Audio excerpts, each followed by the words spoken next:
지난주에는 두 무리라는 제목으로 말씀을 나누었습니다.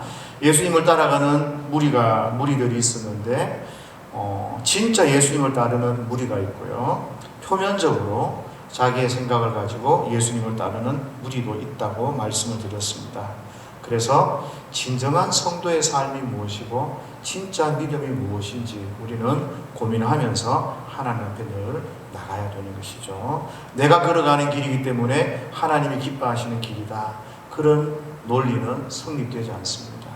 하나님 기뻐하시는 그 길을 갈 때 하나님 우리를 기뻐하신다는 것을 기억하시면 좋겠습니다. 오늘은 유대인의 착각이라는 제목으로 말씀을 나누고자 합니다. 우리는 태어나면서부터 죽음을 향해서 달려가는 존재들입니다. 그래서 결과론적으로 보면 우리는 죽기 위해서 사는 거죠. 히브리서 9장 27절에 이렇게 말씀합니다. 한 번 죽는 것은 사람에게 정해진 것이요 그 후에는 심판이 있으리니.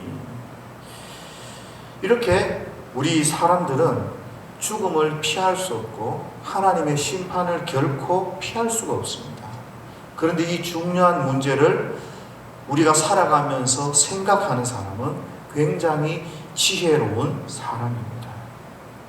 어느 누구든지 죽게 되면 하나님의 심판 앞에 서야 되기 때문입니다. 그러나 이 심판이요, 죄가 있는 사람에게는 아주 무서운 것이 됩니다. 두려운 것이 되지만, 그러나 죄를 용서받은 사람에게는 아주 떳떳한 아주 그런 일이 될 것입니다. 그래서 우리가 인생을 살아가면서 가장 중요한 문제 중에 하나가 죄 문제라는 거예요. 결코 피할 수 없는 이 죄 문제. 이 죄 문제를 깊이 고민하고 생각해보는 그런 시간들이 저와 여러분들에게 있어야 합니다. 이 죄가 겉으로 보기에는 아무런 문제가 없어 보입니다. 사람들이 살아가는데 죄가 있든 없든 죄를 감추고 살아가기도 하고 없는 듯이 살아가기도 합니다. 그러나 이 죄는 심각한 결과를 우리에게 낳게 합니다. 어떤 사람은 죄책에 눌려서 그 죄책으로 인해서 우울증이나 여러 가지 문제들을 일으키기도 하고, 이 세상을 살아가면서도 죄인이라는 것은 그렇게 좋은 모습이 아니죠. 그러나 정말 안타까운 것은 이 죄는 내세에 우리가 죽어서도 하나님의 심판의 자리에까지 가기 때문에 굉장히 무섭고 중요한 것입니다. 그래서 저와 여러분들은 죄 문제에 대해서 좀 민감하게 반응을 했으면 좋겠습니다. 이런 심각한 죄 문제에 대해서 하나님의 선택된 백성이라고 하는 유대인들은 자기들은 예외라고 생각을 했습니다. 이방인들과 유대인들이 똑같이 하나님으로부터 심판을 받고 진노를 받는다면 이런 일은 도무지 있을 수 없다. 하나님은 우리를 특별히 선택했기 때문에 우리를 이런 식으로 대우하지 않는다. 이방인들처럼 우리를 취급하지 않는다. 이렇게 유대인들은 생각을 했습니다. 만약에 이방인이 심판받는 것처럼 유대인인 우리가 심판을 받는다면 그거 이상하지 않느냐. 하나님이 우리를 선택된 백성이라고 했는데, 그리고 하나님께서 우리에게 하나님의 말씀을 맡기셨고 우리에게 할례를 행하라고 하셨고 이런 사람들인데 어떻게 이방인하고 차원이 완전히 다른 사람인데 똑같이 우리를 대우하시겠는가? 이런 생각들이 유대인들에게 있었습니다. 그러나 바울은 로마서 1장 18절에서부터 시작해서 하나님의 진노가 모든 사람에게 나타난다. 이렇게 선언하는 거예요. 유대인들도 이방인들도 차별 없이 하나님의 심판대 앞에 설 것이다. 모두가 죄인이다. 이렇게 말씀을 하는 겁니다. 그러면서 오늘 본문 말씀에는 바울이 이런 선언 가운데서 유대인들이 질문하고 궁금해할 것이 있지 않습니까? 그것을 예상해서 논증을 하고 있는 겁니다. 그게 말씀이 1절이에요. 그런즉 다 같이 한번 읽어볼까요? 시작. 그런즉 유대인의 마음이 무엇이며 할례 유익이 무엇이냐. 예. 그렇다면 유대인의 입장에서 아니 우리가 나은 게 뭐고 선택된 백성이 좋은 게 뭐고 할례를 받았는데 그 할례 유익이 뭐냐. 아무런 차이가 없다면 내가 굳이 할례를 받아야 할 이유가 뭐고 율법을 지켜야 할 이유가 뭐고 내가 하나님의 백성이라고 자랑하며 살아야 할 이유가 뭐냐, 이렇게 묻는 거죠. 그러니까 2절 말씀에 뭐라고 되어 있습니까? 범사에 많으니 우선은 그들이 하나님의 말씀을 맡았음이니라. 바울이 그 질문에 대해서 동의해 주는 거. 맞다. 그래, 다 궁금할 수 있고 그리고 차이가 없다고 그렇게 되뇌어서 질문할 수 있다. 그런데 바울이 이렇게 이야기하는 게 아니다. 너희 말대로 차이가 분명히 있다. 그것도 아주 많이 있다.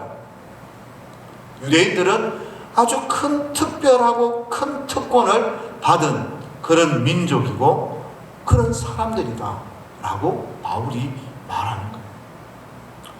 어떤 특권을 받았고 어떤 특별함이 이 유대인들에게 있는가 하면 9장 4절쯤일 거예요.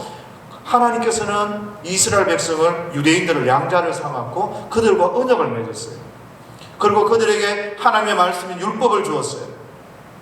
그리고 그들이 정말 하나님을 예배할 수 있는 예배자가 되게 하고 하나님이 그들에게 언약을 주셨습니다. 그리고 육신의 몸에서 그리스도가 탄생할 수 있는 그런 은혜를 이 유대인들에게 하나님이 허락하셨다는 거예요. 너무나 큰 은혜고 너무나 큰 특권인 거죠. 그럼에도 불구하고 이 큰 특권과 큰 은혜가 사라지고 오히려 그들이 유대인과 이방인과 똑같은 취급을 받아야 되는 이유가 뭐고 문제가 뭐냐. 이 유대인들은 하나님으로부터 큰 은혜와 축복을 받았지만 깨닫지 못하는 게 문제예요. 하나님이 율법도 주시고 예배자가 되게 하셨고 하나님의 그 자녀로 삼아 주셨는데 깨닫지를 못하는 거예요.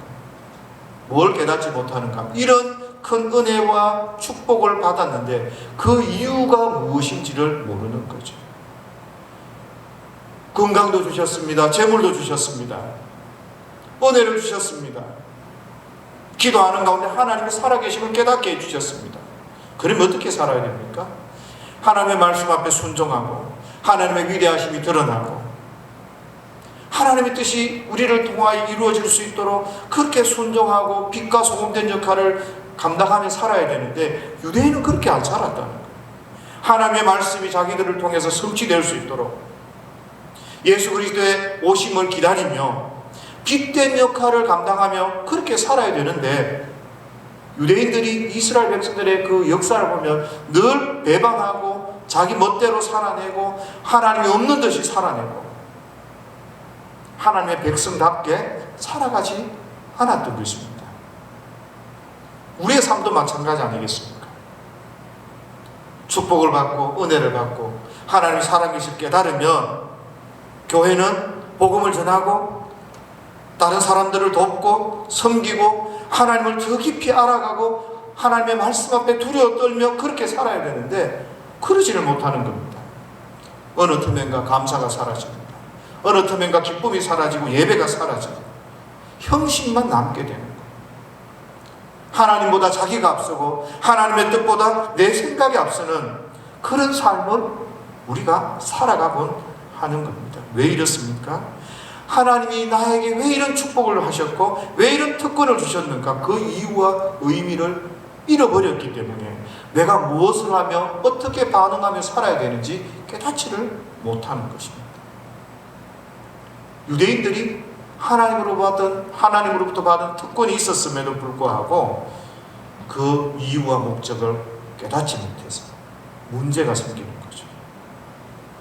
유대인들이 기억해야 할 것은 또 하나, 하나님이 이런 특권을 주셨는데 이 특권을 누리는 데 있어서 유대인의 삶을 항상 붙잡는 것이 있었습니다.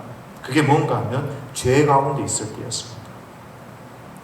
하나님께서 선민이고 이스라엘 백성을 사랑하셨지만 그들이 하나님을 배반하고 죄 가운데 있었을 때 하나님은 항상 그들을 심판하셨습니다. 늘 하나님이 없는지 살았을 때 하나님께서는 주위의 그 나라들을 통해서 이스라엘 백성들을 심판하셨습니다. 그쯤 되면 자기의 역사를 보고 무엇을 깨달아야 됩니까? 내가 죄를 지으면 안 되는구나. 하나님은 죄를 싫어하시는구나. 이 사실을 깨달아야 했습니다. 하나님은 이스라엘 백성들이 죄를 지었을 때 바벨론으로 자기의 사랑하는 백성이지만 팔아넘기셨습니다.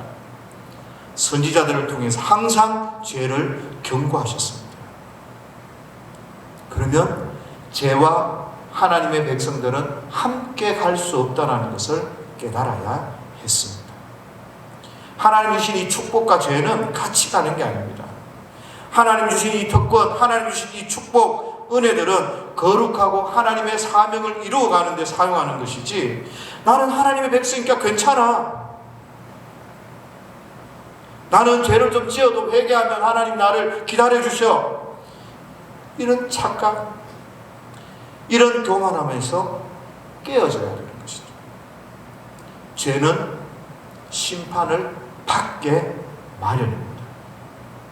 그래서 이스라엘 백성들은 항상 기억해야 할 것이, 깨달아야 할 것이, 나에게 주신 이 은혜와 나에게 주신 이 특권을 어떻게 하나님 앞에 사용하며 어떻게 하나님 앞에 살아갈 것인가, 그것을 고민해야 되는데, 이런 것들에 대해서 유대인의 생각과 하나님의 생각이 달랐습니다.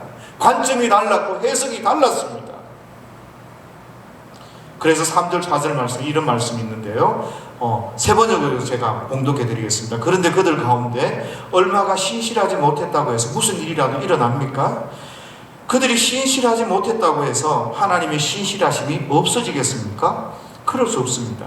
무슨 이야기입니까? 하나님의 그 신실하심이 믿지 않는 어떤 몇 사람에 의해서 하나님의 약속과 하나님의 신실하심이 무너지겠느냐? 하나님은 신실하신데, 이렇게 이야기하는 거예요.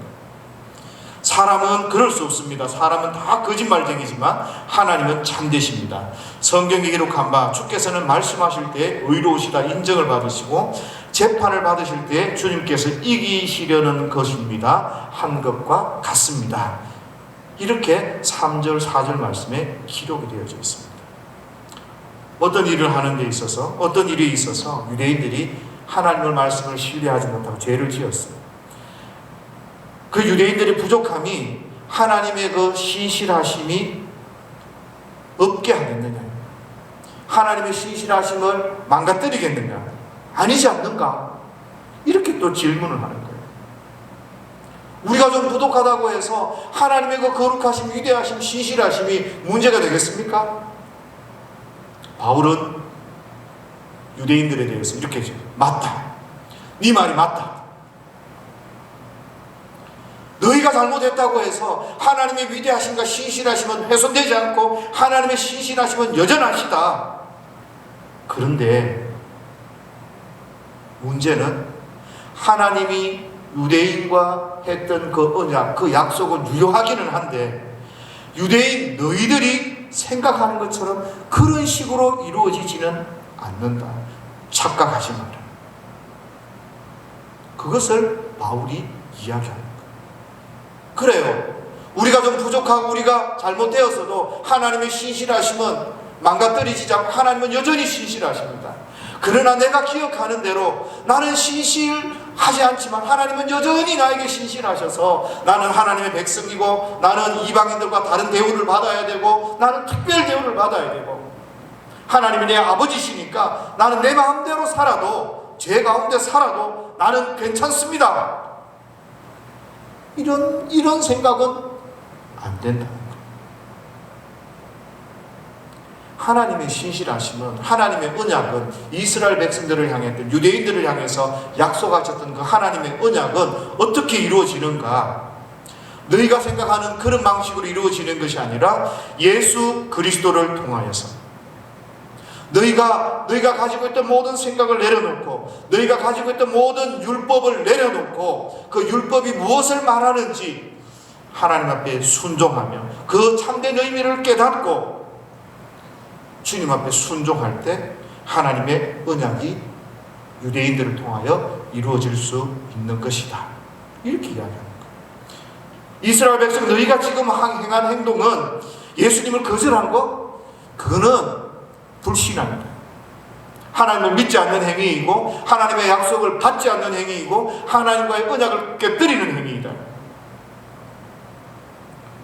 유대인들이 아무리 율법을 가지고 또 하나님의 말씀을 가졌다라고 생각했지만 결국에는 제대로 알지 못했다는 거예요. 하나님의 계획과 달랐다는 거예요. 그걸 보고 뭐라 그러죠? 착각이라고, 착각. 하나님의 언약 안에 있지 않으면서 여전히 하나님의 언약 안에 있다고 생각했습니다. 하나님의 백성이 살아야 할 길과 반대의 길을 걸어가면서 나는 여전히 하나님의 백성이라고 착각하고 있었습니다. 하나님을 불신앙하면서도 나는 여전히 하나님을 사랑하고 하나님을 믿는다고 그렇게 생각했습니다. 자기가 보고 싶은 것, 자기가 생각하고 싶은 것, 내가 하니까 그것이 맞다라고 함부로 판단하고 있었습니다. 하나님은 맞으시고 유대인은 틀렸습니다. 하나님의 생각은 옳으시고 유대인의 생각은 틀렸습니다. 이 말은 무슨 말입니까? 하나님의 생각과 유대인의 생각이 다르다는 거예요. 우리도 착각할 수 있죠. 기도 안 하면서 기도한다고 착각합니다. 성경을 모르면서 성경을 안다고 착각합니다. 내 삶이 성도를 섬기지 않으면서 섬긴다고 착각합니다. 성도답게 살아가지 못하는데 나는 성도답다고 그렇게 착각하고, 교회답지 않는데 교회답다고 착각하고, 잘 못하는데 잘한다고 착각하면서 그렇게 살아가는 겁니다. 이런 착각에서 벗어나야 돼요. 하나님이 무엇을 원하고 계시는지, 하나님 우리에게 무엇을 요구하고 계시는지, 하나님 우리에게 어떤 삶을 말씀하고 계시는지 저와 여러분들은 곰곰이 생각을 해 보셔야 합니다. 유대인들은 죄를 짓지만 그래도 나는 선민이야. 나는 하나님을 불신앙하지만 그래도 하나님은 나를 여전히 사랑하셔. 하나님은 언제라도 우리가 회개하면 받아주신다고 했어. 자기중심적 생각, 착각 가운데 빠져서 예수님을 배반하고 예수님을 거절하는 그런 엄청난 죄악을 유대인들은 저지르게 되는 것입니다. 대부분 이런 생각들은 초신자들이 가지고 있습니다. 그런데 이것들은 착각이고 궤변에 불과합니다. 이런 궤변은 5절에서 7절에서도 같이 나타나는데요. 5절 다 같이, 5절에서 7절까지 한번 다 같이 읽어보겠습니다. 시작. 그러나 우리가 하나님의 의를 드러나게 하면 무슨 말 하리요? 내가 사람의 말하는 대로 말하느니 진노를 내리시는 하나님이 불의하시냐? 결코 그렇지 아니하니라. 만일 그러하면 하나님께서 어찌 세상을 심판하시리요? 하나님의 참되심이 더 풍성하여 그의 영광이 되었다면 어찌 내가 죄인처럼 심판을 받으리요? 예, 이 궤변이 무슨 궤변입니까? 하나님을 믿지 않는 사람들의 궤변이고 믿지 못하고 거부하는 사람들의 논리가 되는 이야기입니다. 이런 말이죠. 인간의 불의, 인간의 불신앙, 하나님을 거절해서 벌 받는 거, 이것 때문에 하나님 의가 드러나는 거 아니냐? 하나님은 그런 게 있어야 옳은 것도 드러나고 거짓말이 있어야 정직함도 드러나는 거 아니냐? 이런 논리인 거죠. 그렇다면 결국 우리가 짓는 죄를 짓지 않으면 지옥에 가는지 무슨 일이 생기는지 모르는데 내가 죄를 지어서 이 모든 것이 드러났으니까 이 죄 짓는 거 괜찮은 거 아닙니까? 이런 궤변인 겁니다. 아다시피 여러분들 가룟 유다로 인해서 예수님이 죽으셨습니다. 그러면 이 가룟 유다가 예수님의 구원사에게 큰 공헌을 했다, 이렇게 말하는 것과 동일한 거죠. 그래서 신천지들도 거리낌 없이 거짓말을 합니다. 거짓으로 사람들을 이야기하고, 거짓으로 사랑하고, 거짓으로 기도하고, 거짓으로 사람들을, 부모를 속이고 친구를 속입니다. 거짓으로 환상을 보았다고 말하고, 거짓으로 이 하나님의 말씀은 이런 뜻입니다 라고 이야기합니다. 이분들의 생각 가운데 뭐가 있는가 하면 결국에 구원시키면 되지 않느냐. 결국에 이 사람들이 그 구주 대신 이만희를 만나면 되지 않느냐. 그래서 거짓말하는 거, 모략을 사용하는 것에 대해서 아주 떳떳하게 생각을 하는 거예요. 유대인의 문제가요, 율법을 가졌지만 율법의 참된 의미를 몰랐다는 거예요. 그래서 이런 궤변에 넣어놓게 되는 거죠. 율법의 참된 의미를 몰랐으니까 정말로 율법을 지킨다고 형식적으로는 소를 잡고 비둘기를 잡고 양을 잡았지만, 그러나 참된 의미를 몰랐기 때문에 진짜 율법을 지키지 못했던 것이죠. 그러니 무엇이 죄이고 하나님께서 어떤 죄를 정죄하는지, 어떻게 해야 하나님 앞에 구원을 받는지 잘못된 구원관, 잘못된 정죄관을 가질 수밖에 없었던 것입니다. 그래서 이 모든 사실들에 대해서 바울은 담대하게 외치는 겁니다. 유대인도 이방인도 모두 하나님 앞에서 죄입니다. 누구든지 율법 아래 있으면 유대인이든 이방인이든 모든 사람이 죄인이다. 그렇게 선포를 하고 있는 것이죠. 율법을 가졌다고 해도, 할례를 가지고 있다고 해도, 선민이라는 그런 놀라운 은혜를 경험하고 있다고 해도 죄 문제를 해결하지 못하면 하나님의 심판을 결코 피할 수가 없습니다. 모두가 죄 아래 있다라는 이 선언은, 심지어는 11조를 하거나 헌신을 하거나 봉사를 하거나 전도해서 구원받는다는 이야기가 아니라, 착하게 산다고 해서 구원받는다는 것이 아니라, 죄가 있으면 하나님 앞에 심판을 받게 된다는 것입니다. 그래서 저와 여러분들은 이 죄 문제를 해결할 수 있어야 합니다. 예수 그리스도의 그 십자가의 보혈로 그 죄가 가리워진 사람, 예수님의 그 십자가의 보혈로 그 죄가 용서받은 사람, 그 사람을 제외하고는 모두가 심판 아래 있다라는 것을 기억을 해야 되는 것, 그것을 인정해야 하는 것입니다. 그러면 저와 여러분들에게 있었던 모든 죄, 이거를 인정해야 됩니다. 이 죄를 인정한다는 말은 우리가 연약하고 부족하기 때문에 하나님께로 믿음으로 나아가야 한다는 것입니다. 드러난 죄도 있고 감추인 죄도 있고 종교적인 죄도 있고 아무도 알지 못하는 그런 은밀한 죄, 이 모든 죄 가운데서 저와 여러분들은 어떤 사람인지 우리를 돌아보고 우리 주님 앞에 나가야 하는 것이죠. 하나님 앞에 나가야 하는 것입니다. 결국 유대인들이 율법에 나타난 참된 의미, 그 율법을 지켜서는 구원받는 것이 아니라 그 율법에 나타난 예수 그리스도, 율법에서 이야기하는 하나님의 참된 은혜와 참된 용서를 깨닫고, 그리고 율법이 그 가리키는 예수님께로 나아가서 율법의 참된 의미 앞에서 자기 자신들을 내려놓고 자기의 죄 용서함을 받았어야 했는데 유대인들이 그걸 못했다는 거예요. 그러나 오늘 저와 여러분들에게는 예수님께로 나아가서 죄 용서함을 받을 수 있는 그 길들을 주님이 열어 놓으셨습니다.